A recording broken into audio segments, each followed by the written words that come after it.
الحمد لله وكفى وسلام على عباده الذين اصطفى خصوصا على سيد الأنبياء وعلى آله وأصحابه الأتقياء الذين هم خلاصة العرب العرباء وخير الخلائق بعد الأنبياء. أما بعد فأعوذ بالله من الشيطان الرجيم. بسم الله الرحمن الرحيم. ما آتاكم الرسول فخذوه وما نهاكم عنه فانتهوا. صدق الله مولانا العظيم وصدقه رسوله النبي الكريم ونحن على ذلك لمن الشاهدين والشاكرين والحمد لله رب العالمين. اللهم صل على محمد وعلى آل محمد كما صليت على إبراهيم وعلى آل إبراهيم إنك حميد مجيد. اللهم بارك على محمد وعلى آل محمد كما باركت على إبراهيم وعلى آل إبراهيم إنك حميد مجيد. انتہائی واجب الاحترام عزیزوں، بھائی اور دوستوں، ماہ شوال المکرم اور جمعۃ المبارک کا یہ مبارک وقت، نماز جمعہ کی یہ مبارک گھڑیاں ہیں. اللہ کریم کے حضور یہ التجا ہے، اللہ کریم اس مہینے، اس دن اور ابھی اس وقت کی ساری خیریں، برکتیں، رحمتیں، راحتیں ہم سب کو، پوری امت مسلمہ کو نصیب فرمائے. شوال المکرم کا مہینہ رمضان المبارک کے بعد اور حج سے تقریباً 2 مہینے پہلے آتا ہے. اس مہینے کی 2 چیزیں بڑی خاص ہیں، لیکن ان دونوں کا تعلق ایک تیسری چیز کے ساتھ ہے. وہ تیسری چیز پہلے عرض کرتا ہوں، پھر ان 2 چیزوں میں سے جو ہو سکا وہ عرض کروں گا، باقی انشاءاللہ آئندہ دوں گا. پہلی وہ جو تیسری بڑی چیز ہے وہ سب سے بڑی ہے، وہ سب سے اعلیٰ ہے، وہ سب سے اولیٰ ہے، وہ سب سے نمبر 1 پہ ہے. وہ ہے تو سب کچھ ہے، وہ نہیں تو کچھ بھی نہیں. اور وہ تیسری چیز کیا ہے؟ اسی کے متعلق آیت کریمہ ابھی آپ کے سامنے پڑھی، ما آتاکم الرسول فخذوہ، جو کچھ تمہیں رسول اکرم صلی اللہ علیہ وسلم سے ملا ہے اس کو لے لو. جو سرکار کے صدقے، سرکار کا فرمان، سرکار کا ارشاد، سرکار کا حکم، سرکار کا امر، سرکار کی سنت، سرکار کی سیرت، سرکار کی صورت، سرکار کے اخلاق، سرکار کا کردار، جو بھی آپ کو ملا ہے فخذوہ، اس سارے کو پکڑ لو، اس سارے کو لے لو، اس سارے کو حاصل کر لو. وما نہاکم عنہ فانتہوا، رب کریم کہتے ہیں جس چیز سے پیارے آقا صلی اللہ علیہ وسلم نے منع کیا، جس سے آپ نے روکا، جو آپ نے چھوڑا، جو آپ نے اپنی ترک کر دیا، جس کو آپ نے چھوڑ دیا آپ بھی اس کو چھوڑ دو، جس سے آپ نے روک دیا آپ اس سے رک جاؤ. تو پہلا سبق، اصل سبق وہ کیا ہے؟ کملی والے آقا صلی اللہ علیہ وسلم کی غلامی. کملی والے آقا صلی اللہ علیہ وسلم کی غلامی، آقا کی غلامی نمبر 1 پہ، آقا کی اتباع نمبر 1 پہ، آقا کی اطاعت نمبر 1 پہ، آقا کے فرمان کے اوپر عمل کرنا نمبر 1 پہ، آقا کے کردار کو اپنانا یہ نمبر 1 پہ، آقا کے فرامین و ارشادات کو سننا، سمجھنا، عمل کرنا، اس کو پھیلانا یہ نمبر 1 پہ. یہ پہلا کام ہے. اب یوں تو سال کے 12 مہینے میں بے شمار سنتیں، بے شمار احکامات، سیرت نبویہ صلی اللہ علیہ وسلم کے بے شمار پہلو ہیں. شوال المکرم کا یہ والا مہینہ ہمیں سرکار دو عالم صلی اللہ علیہ وسلم کے مبارک اس سیرت کے کون سے کردار کی طرف رہنمائی کرتا ہے، یا ہمیں اس کس کردار کے کس عنوان کی طرف ہمیں اس کی یاد دہانی دلاتا ہے، اس کی طرف ہماری یاد تازہ کرتا ہے. جناب نبی کریم صلی اللہ علیہ وسلم کی مبارک زندگی کے 2 پہلو. ایک وہ پہلو جو سرکار کی اپنے مبارک حجرے کے اندر ہوتا تھا، یعنی گھر والی زندگی، اور دوسرا وہ پہلو جو میدان کارزار میں ہوتا تھا. 2 سے 3 مبارک غزوے، مبارک جنگیں وہ آپ صلی اللہ علیہ وسلم نے اسی مہینے میں فرمائی. وہ انشاءاللہ آگے چل کے عرض کروں گا. پہلے وہ ہم حصہ لے لیتے ہیں جو سرکار کی مبارک سنت تھی لیکن گھر کی 4 دیواری کے اندر تھی. صرف سنت ہی نہیں تھی، وہ سرکار کی پوری زندگی تھی.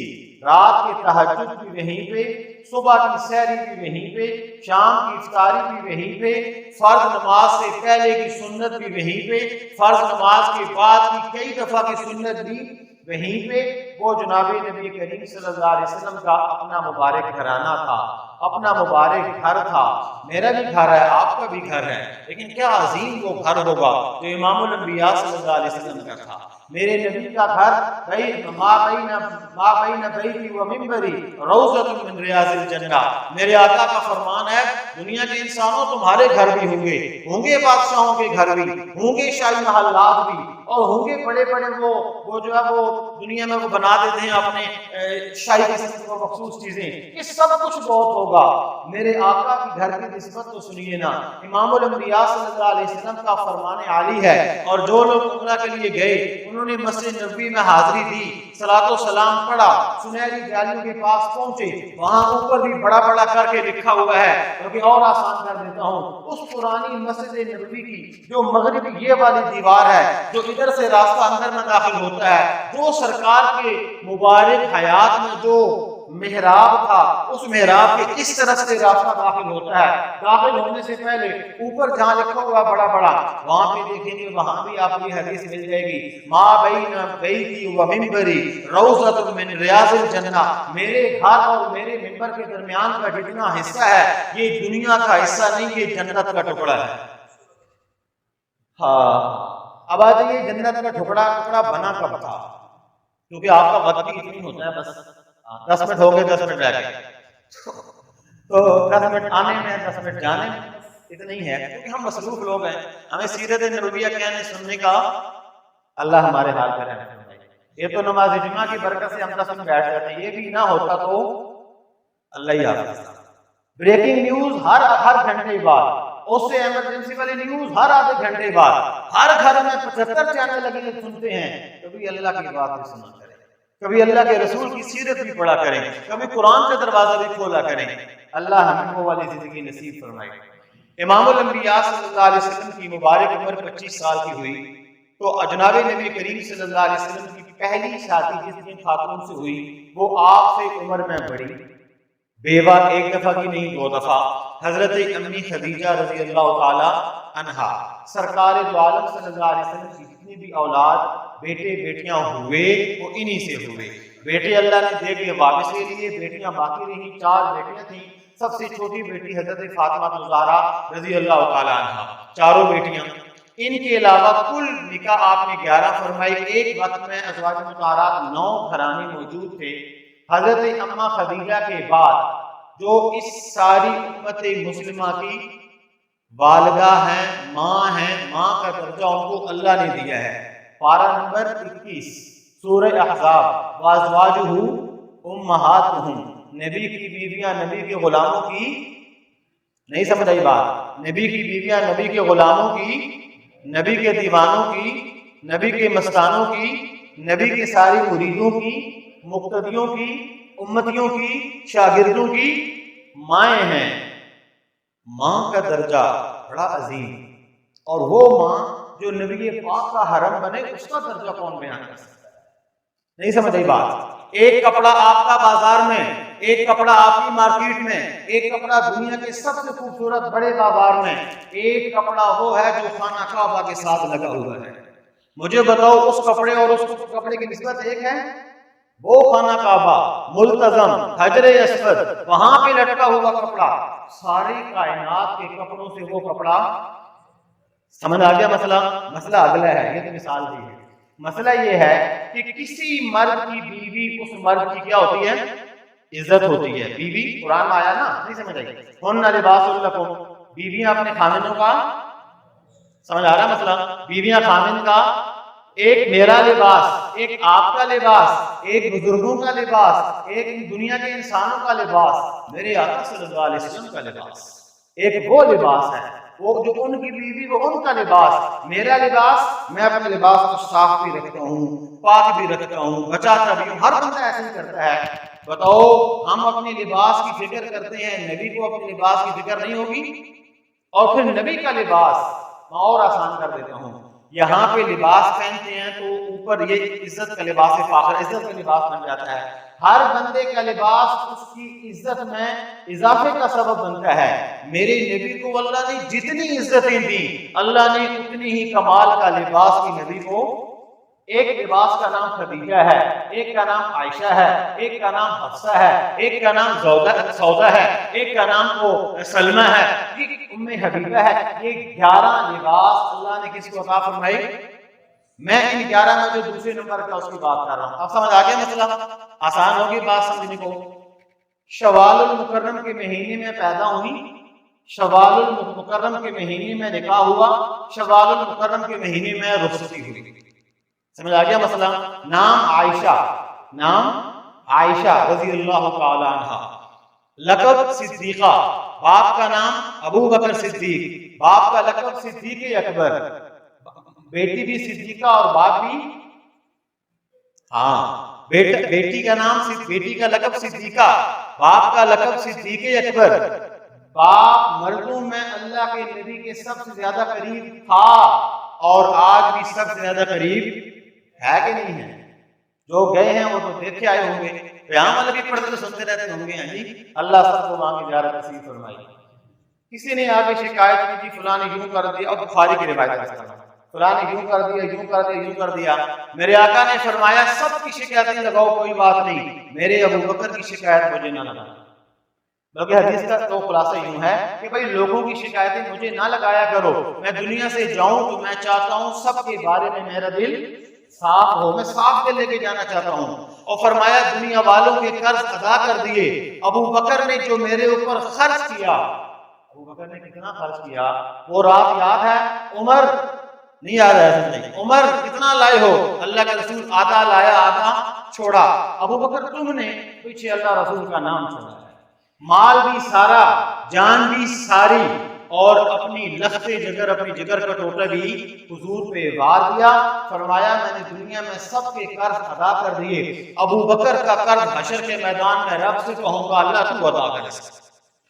اس شخص کی بیٹی ہیں، نام عائشہ ہے، امام الانبیاء صلی اللہ علیہ وسلم کے نبی بننے کے 4 سال بعد دنیا میں آئیں۔ آنکھ کھولی تو باپ مسلمان تھا، آنکھ کھولی تو ماں مسلمان تھی، آنکھ کھولی تو مسلمان گھر میں پیدا ہوئی۔ اس لیے عائشہ کہتی ہیں میں نے آنکھ کھولی تو میں نے شرک نہیں دیکھا، میں نے آنکھ کھولی تو میں نے کفر نہیں دیکھا، اسلام دیکھا، قرآن دیکھا، ایمان دیکھا، ابو بکر کا گھرانہ دیکھا۔ پارہ نمبر 27 کی وہ والی آیت، ما ينطق عن الهوى ان هو الا وحی یوحی، نبی اپنی خواہش سے نہیں بولتے، نبی وہ بولتے ہیں جو اللہ کی طرف سے وہی ہوتی ہے۔ اب آ جائیں بخاری کی وہ روایت، کیونکہ میں نے کہا آپ کا وقت 4 منٹ رہ گئی، کوشش کروں گا اسی میں سمیٹنے کی۔ بخاری کی وہ روایت، فرشتہ آیا، ریشمی کپڑا، ریشمی رومال، وہ لپٹا ہوا، اس کے اندر کوئی چیز بند ہے، آقا صلی اللہ علیہ وسلم کو پیش کیا، صحابہ نے منظر دیکھا، آپ نے رومال کو، اس کپڑے کو کھولا، اس رومال کو کھولا، اندر میں ایک تصویر تھی، اندر میں ایک شبیہ کے الفاظ آئے ہیں، تمثیل کے الفاظ آئے ہیں حدیث میں، ایک مثال تھی، ایک مثل تھی، ایک شکل تھی، ایک تصویر تھی، آپ اس کو فوٹو کہو، کچھ بھی کہو، میں وہ الفاظ بیان کر رہا ہوں۔ امام الانبیاء صلی اللہ علیہ وسلم کے پاس لایا گیا، سرکار کو دکھایا گیا، سرکار نے کھولا، فرشتے سے پوچھا کون ہے؟ اللہ کے رسول آپ کی ہونے والی بیوی ہے، اور کہا عائشہ تو ابھی میرے پاس نہیں آئی تھی، اللہ نے تیری تصویر پہلے میرے پاس بھیجی تھی۔ یہ ایک آگے چلیں، امام الانبیاء صلی اللہ علیہ وسلم کے آپ دعا کے لیے ہاتھ اٹھانے لگے، امی عائشہ کہنے لگی اللہ کے رسول کیا کرنے لگے ہیں؟ فرمایا میں دعا کرنے لگا ہوں۔ اللہ کے رسول میرے لیے دعا کیوں نہیں کرتے؟ تو عائشہ کیا دعا کروں؟ دعا کرے اللہ میرا حساب آسان کر دے۔ آپ نے ہاتھ اٹھائے، اللہ عائشہ کا حساب آسان فرما۔ عائشہ کہتی ہے میں اتنی خوش ہوئی کہ خوشی کے مارے میں زور سے ٹھیکا لگایا، اتنی زور سے ہنسی کہ میں بیٹھ نہیں سکی، میں پیچھے گر گئی۔ آپ نے ہاتھ چہرے پہ پھیرا، عائشہ کیا ہوا؟ اللہ کے رسول آپ نے دعا مانگی، بڑی خوشی ہوئی۔ کہا خوش ہو؟ کہا بہت خوش ہوں۔ کہا عائشہ گواہ رہنا اپنے غلاموں کے لیے دن میں 5 وقت یہی دعائیں مانگتا ہوں۔ یہ عائشہ کی برکت سے یہ چیزیں مجھے آپ کو ملی ہیں۔ اس سے آگے چلیں، امام الانبیاء صلی اللہ علیہ وسلم کا، اور چونکہ آخری وقت ہے میں علامہ شیخ مجدد الافسانی رحمۃ اللہ علیہ کا، علامہ شیخ احمد سرہندی ان کا نام تھا، مجدد الافسانی ان کا نام تھا، بہت بڑی عظیم ہستی تھی۔ وہ اکثر اپنی مکتوبات انہوں نے لکھا، اپنے کسی کو خط لکھا تو فرمانے لگے میں نے خط لکھا کہ میرے ساتھ ایک واقعہ پیش آیا ہے۔ انہوں نے خط لکھا کہ ایک واقعہ پیش آیا، پیش کیا آیا؟ میں جب اللہ سے دعا کرتا تھا، میں کہتا ہے اللہ، جب بھی ایصال ثواب کرتا تھا نا، ہم لوگ بھی کرتے رہتے ہیں، تو جب بھی اللہ سے دعا مانگتا یا اللہ اس کا ثواب فلاں کو ہو گیا، فلاں کو بخش، فلاں کو، تو میں کہتا امام الانبیاء صلی اللہ علیہ وسلم کے حق میں قبول فرما، ان کے نواسوں کے حق میں، ان کی بیٹیوں کے حق میں، سارے صحابہ کے حق میں، اور پھر فلاں فلاں کے حق میں، پھر میرے والدین کے حق میں قبول فرما۔ میں رات کو سویا، امام الانبیاء صلی اللہ علیہ وسلم کی زیارت ہوتی ہے، میں حاضر ہوا، میں نے سرکار کی خدمت میں جا کے سلام کیا، سرکار نے چہرہ ادھر پھیر لیا، میں نے کہا اللہ کے رسول اتنا درود، اتنا استغفار، اور احمد سرہندی مجدد الافسانی کی طرف میں آپ کسی سے پوچھنے کیا ہوتا ہے کہ میں وہ ہوں۔ آپ نے فرمایا سنو مجدد الافسانی، میں عائشہ کے گھر میں عائشہ کے ہاتھ سے کھانا کھاتا ہوں، میرے پاس جو بھیجنا ہو عائشہ کے گھر میں بھیج دو، مجھے خود مل جایا کرے۔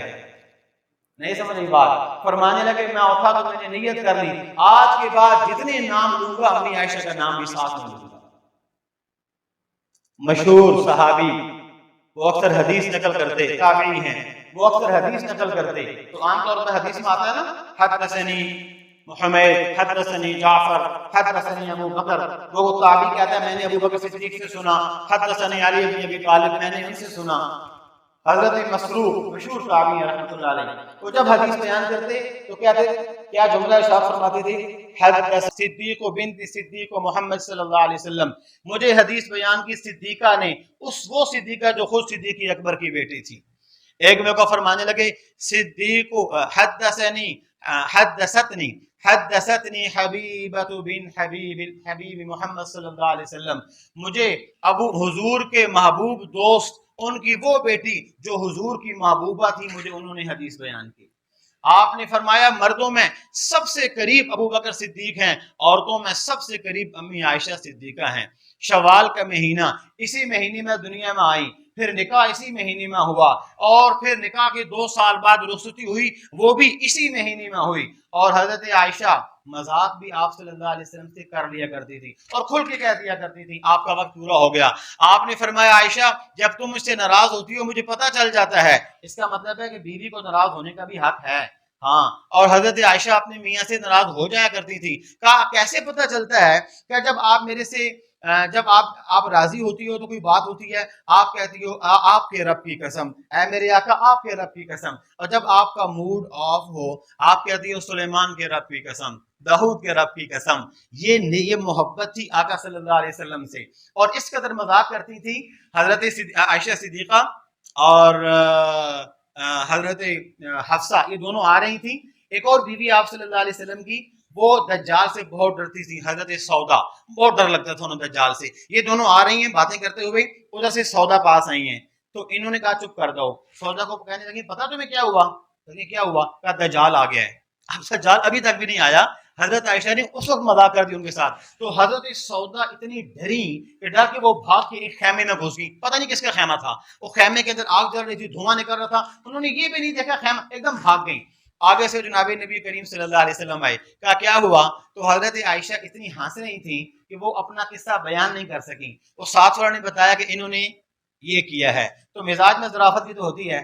آپ نے دیکھا کہ وہ اس نے اتنا ڈرایا کہ سودا وہاں پہنچ گئی، آپ ہنستے ہنستے وہاں پہ چلے گئے. قربان میرے آقا مسکراتے ہوئے، ڈانٹتے ہوئے نہیں، جھگڑتے ہوئے نہیں. میرے آقا کے اخلاق عظیم تھے، کریم تھے، عجیب تھے. اللہ ہمیں وہ نصیب فرمائے. چلے گئے، کہا سودا باہر آ جاؤ، کوئی دجال نہیں آیا. حضرت سودا کا رنگ نیلا پیلا پڑا ہوا باہر آئی. تو مذاق بھی کرتے تھے آپس میں، پیار بھی کرتے تھے آپس میں، لیکن سب مل کے اللہ کے ہر حکم کو پورا کیا کرتے تھے. مجھے کسی نے کہا لوگ بہت سارے اعتراض کرتے ہیں. میں نے کہا لوگوں کی باتیں سنو گے تو کبھی آگے نہیں چل سکو گے. لوگوں نے تو نعوذ باللہ اللہ کو بھی ماننا چھوڑ دیا تھا. کتنی دنیا آج بھی کہتی ہے اللہ ہے ہی نہیں، اللہ پہ اعتراض کیا. لوگوں نے تو حضرت موسیٰ عیسیٰ پہ اعتراض کیا. بنی اسرائیل میں ایک دن میں کئی نبیوں کی گردنیں اڑائی گئی، لوگوں نے اڑائی تھی نا. آل رسول کو کے ساتھ کربلا میں کیا لوگوں نے کیا تھا نا. لوگوں کی باتیں مت سنو، یہ ہوا وہ ہوا. اے اللہ کے نبی، آپ کو بن جانے بن دیکھے جیسا آپ چاہتے ہیں ویسے ہم آپ کو مانتے ہیں. آپ کو بھی مانتے ہیں، آپ کی آل اولاد ازواج اصحاب ایک ایک مرد فرد کو مانتے ہیں، ایک ایک عورت کو مانتے ہیں، بچے کو مانتے ہیں. ہم ان کی جوتیوں کے غلام ہیں. ان کی جوتیاں ہمارے سروں کا تاج ہیں، ان کی پاؤں کی خاک ہماری آنکھ کا سرمہ ہے. انہی کی میرے آقا نے فرمایا علیکم بسنتی و سنت الخلفاء الراشدین. میری سنت پکڑو، ابو بکر کی پکڑو، عمر کی پکڑو، عثمان کی پکڑو، علی کی پکڑو، حسن کی پکڑو، حسین کی پکڑو، معاویہ کی پکڑو. جس کی سنت کو پکڑو گے تمہیں ہدایت مل جائے گی. اللہ ہمیں ان کے نقش قدم پہ چلنے کی توفیق نصیب فرمائے.